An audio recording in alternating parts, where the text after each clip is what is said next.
ಇಷ್ಟು ವರ್ಷ ಇಲ್ದಿರೋ ಕ್ರೇಜು ಈ ಸಲ ಕನ್ನಡ ಬಿಗ್ ಬಾಸ್ ಅಲ್ಲಿ ಯಾಕಿದೆ? ಸೀಸನ್ 12 ಏನಂತ ವಿಶೇಷ ಅಂತ ಅಂದ್ರೆ, ಈ ವರ್ಷ ಎಲ್ಲಾರ ಮನ್ಸನ್ನು ಗೆದ್ದಿರೋ ಏಕೈಕ ಕಂಟೆಸ್ಟೆಂಟ್ ಅಂದ್ರೆ ನಮ್ಮ ಗಿಲ್ಲಿ ಒಬ್ಬ ಕಂಟೆಸ್ಟೆಂಟ್ ಆಗಿ ಈ ಮನೆಗೆ ಎಂಟ್ರಿ ಕೊಟ್ಟಾಗಿಂದ ಡೇ ಒನ್ ಇಂದ ಇಲ್ಲಿವರೆಗೂ ತುಂಬಾ ಜನ ಅವನಿಗೆ ಸಪೋರ್ಟ್ ಮಾಡ್ತಾ ಇದ್ದಾರೆ, ತುಂಬಾ ಜನ ಫ್ಯಾನ್ಸ್ ಆಗಿದ್ದಾರೆ. ಕೆಲವ್ರು ನೋಡಿದ್ರೆ ಪಾದಯಾತ್ರೆ ಮಾಡ್ತಾ ಇದ್ದಾರೆ, ಇನ್ ಕೆಲವರು ಅವರ ಟ್ಯಾಟು ಕೂಡ ಹಾಕ್ಸ್ಕೊಂಡಿದ್ದಾರೆ. ಸೊ ಈ ಮಟ್ಟಕ್ಕೆ ಕ್ರೇಜ್ ಬಿಲ್ಡ್ ಮಾಡಿರುವಂತಹ ಗಿಲ್ಲಿ ಈ ಸೀಸನಿನ ವಿನ್ನರ್ ಆಗೋದ್ರಲ್ಲಿ ಸಂಶಯನೇ ಇಲ್ಲ. ಸೊ ಇನ್ ಕೆಲವ್ರ ಪ್ರಕಾರ ಅಶ್ವಿನಿ ಅವರು ಅಷ್ಟೇ ಚೆನ್ನಾಗಿ ಆಡ್ತಾ ಇದ್ದಾರೆ.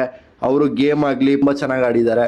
ಮತ್ತೊಬ್ಬರು ಧನುಷ್ ಅವರು ತುಂಬ ಚೆನ್ನಾಗಿ ಆಡ್ತಾ ಇದ್ದಾರೆ. ಆ್ಯಂಡ್ ರಕ್ಷಿತಾ ಕೂಡ ಡೇ ಒನ್ ಇಂದ ಇಲ್ಲಿವರೆಗೂ ಅವ್ರ ಎನರ್ಜಿ, ಅವ್ರ ಗೇಮ್ಸ್ಗಳಾಗಿರ್ಬೋದು ಎಲ್ಲನೂ ಸಾಕಾದಾಗೆ ಆಡ್ಕೊಂಡೇ ಬಂದಿದ್ದಾರೆ. ಸೊ ನಿಮ್ಮ ಪ್ರಕಾರ ಈ ಸಲ ಯಾರು ಗೆಲ್ತಾರೆ, ಯಾರು ರನ್ನರ್ ಅಪ್ ಆಗ್ತಾರೆ, ಯಾರು ಸೆಕೆಂಡ್ ರನ್ನರ್ ಅಪ್ ಆಗ್ತಾರೆ ಅಂತ ಕಮೆಂಟ್ ಮಾಡಿ. ಹಾಗೆ ನನ್ನ ಫಾಲೋ ಮಾಡೋದನ್ನ ಮರಿಬೇಡಿ, ಫಾಲೋ ಮಾಡಿ. ಎಲ್ರಿಗೂ ಒಳ್ಳೇದಾಗಲಿ. Thank you so much. Love you. Bye.